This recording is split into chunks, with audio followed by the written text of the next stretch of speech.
आप लोग राजनेता अपना काम ठीक से करिए। मैं तो सिर्फ आपसे सवाल पूछ रही हूँ, मैं तो सिर्फ इतना पूछ रही हूँ कि सोल्यूशन कुछ है या यूं ही होता रहेगा कि आप कहिए जब तक स्टेटमेंट नहीं देंगे हम नहीं चलने देंगे, सरकार कहे कि नए बिल पर चर्चा करिए। अमित शाह जी कल 11 बजे आके स्टेटमेंट दे दें, 11:05 पे शुरू हो जाएगा चर्चा। आपने तो हाथ पैर काट दिए, आपने तो जबानी काट दी। मैंने कुछ नहीं कहा आनंद दुबे जी, मैंने सिर्फ वो सवाल पूछा जो देश पूछ रहा है। सरकार में बैठे लोग महानायक हो गए। नहीं आनंद दुबे जी, ये आपका नैरेटिव है। मैंने आपकी जिद की भी चर्चा की, मैंने सरकार की जिद की भी चर्चा की, लेकिन अंतर यह है कि आपको सिर्फ वही नैरेटिव अच्छा लगता है जो आपको सूट करे। रही बात आपके सवाल की, के शर्मा जी, जब तक विपक्ष की बात नहीं मानेंगे तब तक कुछ काम नहीं होगा। चाहे आनंद दुबे जी हो, अनुराग ठांडा हो, चाहे फराज किदवई जी हो, तीनों ने एक सुर में कहा है। बताइए क्या समाधान है? देखिए ऐसा है, विपक्ष ब्लैकमेल की नीति अपना रहा है। संसद को हाईजेक करके ये चाहते हैं कि इस देश की संसद को हम चलने न दें। जनता इसका निर्णय अच्छे से करेगी, लेकिन अभी अनुराग ठाडा अहंकार, तानाशाह, नैतिकता की बात कर रहे हैं। मैं इतना ही कुछ पूछना चाहता हूँ अनुराग जी, आपके नेता 8 महीने जेल में रहे, वहां से मुख्यमंत्री पद पे बैठे रहे, तब आपको नैतिकता नहीं याद आई थी? ये कौन सी नैतिकता थी कि जेल में केजरीवाल हों और वहां से आप देश जो दिल्ली चला रहे थे? तब आपको अहंकार नहीं समझ आया था, तब आपको तानाशाह नहीं समझ में आया था। तो आप अपने पाप जो है पहले देखिए। और यहां पर संसद के अंदर बिल है, बिल पर चर्चा कीजिए, आप जिस विषय में बोलना चाहे बोलिए। और अभी जो है पंजाब पर हो रहा है, आप तो बड़े शान से कह रहे हैं, पंजाब पे जो वहां पर पेपर लीक हुआ, जो कार्रवाई हो रही है, उस पर कौन बात करेगा? तो सूप छलनी भी बोले, ये तो गजब का ही वो है बनाया। के शर्मा जी, जब विपक्ष हाईजैक ही कर रहा है, जब आपको सब दिख ही रहा है कि विपक्ष की नियत ठीक नहीं है, तो सरकार होने के नाते आप ही जिम्मेदारी निभाकर कह दीजिए गृह मंत्री स्टेटमेंट देंगे, आइए चर्चा करते हैं, बात खत्म हो जाएगी। प्राची जी एक चीज सुनिए आप। जी। सबसे पहले क्या डिमांड थी इनकी?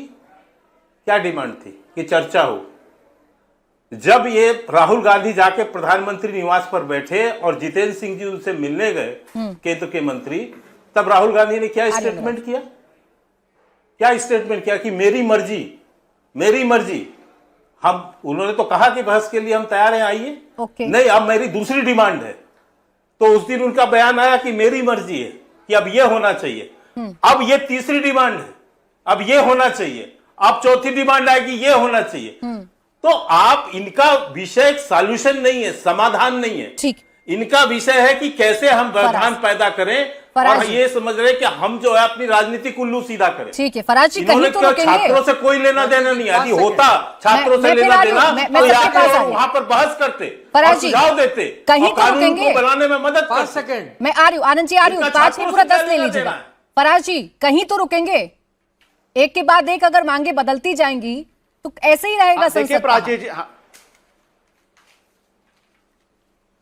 प्राची जी, अभी के शर्मा जी ने अपने पहले स्पेल में एक बात बोली कि वहां आंदोलन में कुछ अराजक तत्व आ गए थे और कुछ राजनीतिक लोग, संजय सिंह जी का उन्होंने नाम लिया। मैं 2 नाम लेता हूं, एक बेदीराम और एक विपुल दुबे।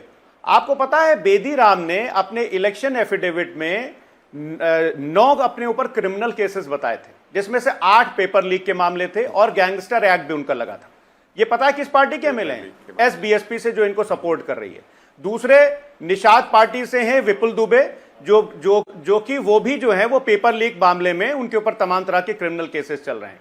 अगर इनमें जरा सी भी नैतिकता होती तो ये कहते कि हम उन पार्टियों का समर्थन बिल्कुल भी नहीं लेंगे जिनके विधायकों ने अपने एफिडेविट में लिख करके दिया है कि हां मैं पेपर लीक हूं, और उत्तर प्रदेश एसटीएफ ने इनको पेपर माफिया बोला था और यह भी कहा था ऑन रिकॉर्ड कि इन्होंने सिर्फ उत्तर प्रदेश में नहीं बल्कि मध्य प्रदेश और राजस्थान में भी तमाम पेपर लीक करवाए। तो ये नैतिकता की बात करते हैं। दूसरी बात प्राची जी, दूसरी बात इन्होंने ये कही कि तमाम जो राजनीतिक लोग उसमें आ गए थे। तो मैं पूछना चाहता हूं, नव निर्माण आंदोलन जब गुजरात की एक मेस से शुरू हुआ था और जयप्रकाश नारायण जी ने उसकी कमान अपने हाथ में ली थी, तो अटल बिहारी वाजपेयी जी का उसको समर्थन था कि नहीं था? तो क्या अटल बिहारी वाजपेयी जी भी राजनीति कर रहे थे? लेकिन भारतीय फराजी एक जनसंघ बात का बताए ना, समर्थन था कि नहीं जिन था? पेपर माफियाओं का आप छात्रों जिक्र और कर रहे हैं, नौजवानों उन पेपर माफियाओं का सफाया हो, इसलिए तो सरकार कानून को और कड़ा कर रही है ना। 10 साल की सजा और 10 करोड़ के जुर्माने की बात कर अरे रही है ना। इसमें किसी कानून की 3 जरूरत महीने नहीं है। में 3 इसमें महीने किसी- में 3 महीने सुनिए, 3 प्राची महीने जी, में इन मामलों में प्राची जी, मैं इन मामलों बात का कहना निपटारा हो, सरकार ये कह रही है ना। लेकिन आपके नेता तो कह रहे हैं कानून से क्या होगा। आपके नेता तो कह रहे हैं 2014 में क्यों नहीं किया था। 3 मिनट में प्राची जी 3 मिनट में ये बोल सकते हैं कि उन विधायकों का हमें समर्थन नहीं चाहिए जिसने लाखों छात्रों और नौजवानों का भविष्य बर्बाद कर दिया हो। ठीक है, जवाब दे दीजिए जल्दी से। 3 मिनट लगेंगे, इससे ज्यादा नहीं लगेंगे प्राची जी। बोले के शर्मा दूसरी जी। बात, देना चाहता हूं। एक और 20 सेकंड में जवाब दे पहली लीजिए बात प्राची तो जी। मैं इनको पहली बात तो मैं बता दूं, एक मिनट मैं फराज साहब को पहले बता दूं। नवनिर्माण आंदोलन की चर्चा कर रहे हैं, बिल्कुल राजनीतिक दलों का समर्थन था सर, लेकिन इस तरह से हिंसा नहीं थी जिस तरह की हिंसा यहां पर उस दिन हुई। ये हिंसा करने के लिए जिन राजनीतिक दलों ने उकसावा दिया, इसी की तो समीक्षा पुलिस विभाग कर रही है।